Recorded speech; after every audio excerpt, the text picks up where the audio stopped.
All right, everyone, welcome back. Can you believe it? We are already halfway through 2025. This year is absolutely whipping along. As always, thank you all for tuning in. It really means a lot to me that you're watching, and I love sharing what's happening in real estate in Lower Fairfield County with you all. Okay. Quick intro. For those of you who don't know me, I'm Chris Halstead, Managing Director of Sales for Brown Harris Stevens, Connecticut. And every month, I give you a rundown on where our local Lower Fairfield County real estate market is.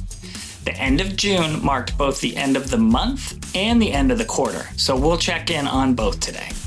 Now, normally I would be coming to you from one of our fabulous new listings, but unfortunately due to some technical difficulties, we weren't able to shoot as planned. So you get me in my living room, and I'm gonna give a shout out to our incredible all-star agent, Mary Kate Boehm, and her gorgeous listing for the Fenway in Westport's prestigious Old Hill neighborhood.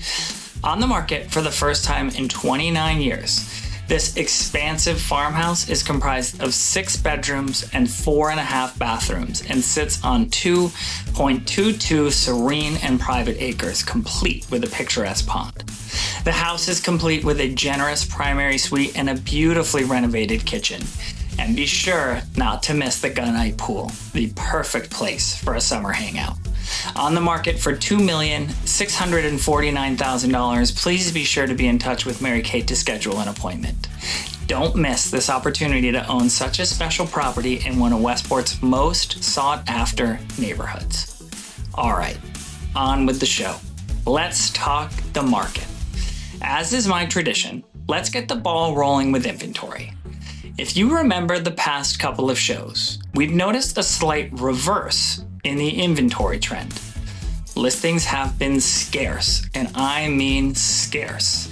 For years now, inventory has been trending downwards, bringing us all the way down to 78% off of our 2019 figure. But last month, we saw a jump, marking just the third month since 2020 that we saw an improvement.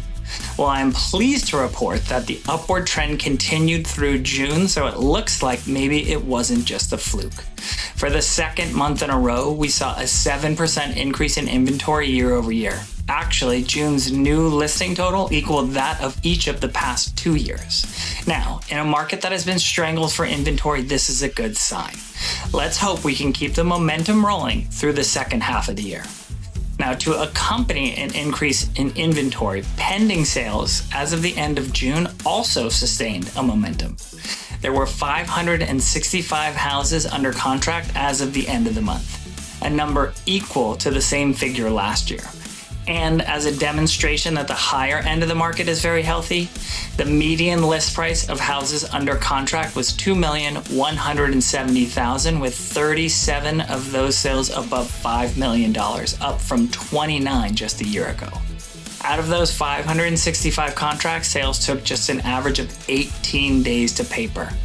Now, in keeping with contracts signed, let's talk closings. There were 1,067 house closings in the second quarter. That number was up 2% from the second quarter in 2024. Now, despite the improvement, the figure was still 20% below pre-pandemic norms. Interestingly, though, condo sales rose by 10% year over year to 390 closings, and that number is in line with historical levels. Now, let's take a look at those closings because they were impressive. In the second quarter, houses sold for an average of 105.8% of their asking price.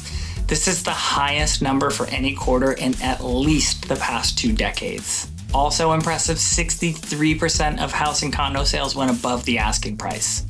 How about median days on market? Well, the median days on market dropped to 11, down from 13 a year ago, which marks another record for the quarter. It is important to consider that this in comparison to the national news track we've seen about the market elsewhere. Many areas are actually showing signs of a slowdown, marked with excess inventory, slow transaction volume, and considerable negotiability. We are proving to be the opposite. Where in some areas nationwide, you could easily consider the market having transitioned to favor buyers, Fairfield County still strongly resembles a seller's market. And while we have seen some expected seasonal cooling, we're still in the thick of an extremely competitive market. And as for the price of these sales, the market is very strong.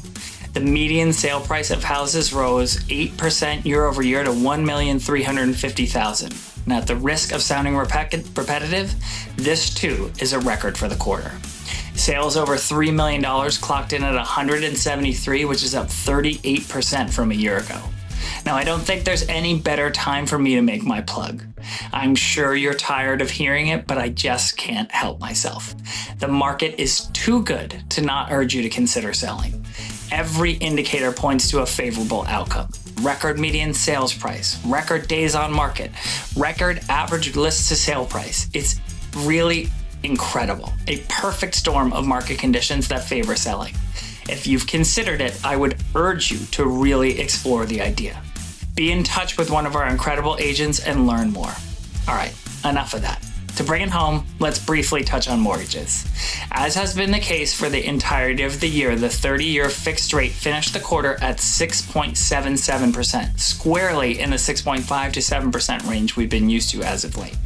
Now, there's some talk of a potential rate cut in the early fall, but my expectation is rates will continue to hover here for the foreseeable future, at least through the end of the summer. And while I know we got spoiled with rates in the 2s and 3s a couple years back, it is important to remember that where we are now, historically speaking, 6.77% is very affordable. All right. That does it for June and for the end of the second quarter. As always, I love having you. Thank you for tuning in. I'll see you here next month, but always remember we're available all the time. If you have any questions, please do be in touch with me or any one of my incredible agents. To recap what I discussed or for more in-depth market statistics, please visit our Mastery of Connecticut webpage where you'll find Brian Cleary's town-by-town reports. Otherwise, I'll see you next month. So long, everyone.